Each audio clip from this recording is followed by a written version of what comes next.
नमस्कार, news top 9 मध्ये आपल्या सगळ्यांचं स्वागत. मी निखिला. न्यूज टॉप 9 मध्ये आज आपण पाहूयात आज दिवसभरामध्ये देशभरात घडलेल्या राजकीय घडामोडी.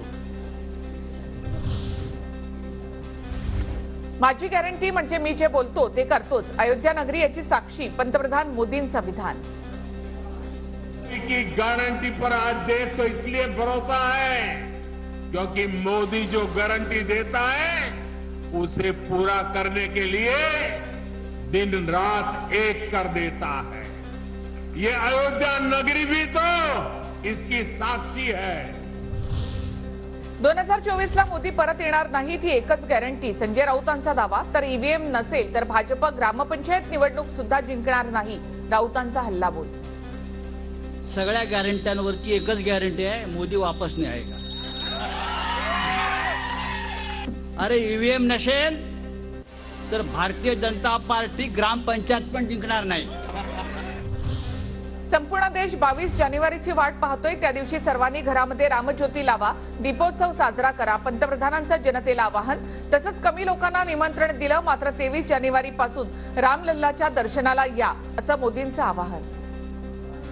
जनवरी को जब अयोध्या में प्रभु राम विराजमान हो, अपने घरों में भी श्री राम ज्योति जलाएं. आता फक्त श्रीरामांना अयोध्येमधून उमेदवारी देणं बाकी. राम मंदिर उद्घाटन सोहळ्यावरून संजय राऊतांचा भाजपला टोला. इतना ही बाकी है कि 22 तारीख को बीजेपी की तरफ से ऐलान होगा कि हम प्रभु श्री राम को ही चुनाव में खड़े कर रहे हैं.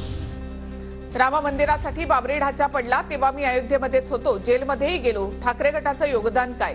उपमुख्यमंत्री देवेंद्र फडणवीसांचा हल्लाबोल. बाबरी ढाचा तुटला त्यालाही होतो, त्याच्या आधीच्याही होतो. मी रामशिला पूजनालाही होतो, मी अटलजीच्या काळातही होतो आणि मी 21व्या वर्षी 18 दिवस बदायूं जेलमध्ये होतो. त्यामुळे एक कारसेवक म्हणून मला मनापासून आनंद आहे. फडणवीसांच्या वजनानेच बाबरीचा ढाचा खाली आला असेल. उद्धव ठाकरेंचा फडणवीसांना उपरोधिक टोला. मशिदीचा ढाचा पाडला गेला त्यावेळेला फक्त आम्हीच होतो. शिवसैनिक कोणी नव्हते, असेल तर त्यांनी स्पष्ट करावं असं देवेंद्र फडणवीस म्हणतात. ठीक आहे, त्याने तेच चढले असेल आणि त्यांच्या वजनाने तो पडला असेल तर मला माहिती नाही. कुणाला तिकीट मिळणार याची चिंता तुम्ही करू नका, प्रयत्न सोडू नका, आपला विजय पक्का. देवेंद्र फडणवीसांच्या पदाधिकारी आणि जिल्हाध्यक्षांना सूचना. तर आमच्याकडे पंतप्रधान पदासाठी भरपूर चेहरे आहेत, पण भाजपकडे कोण आहे?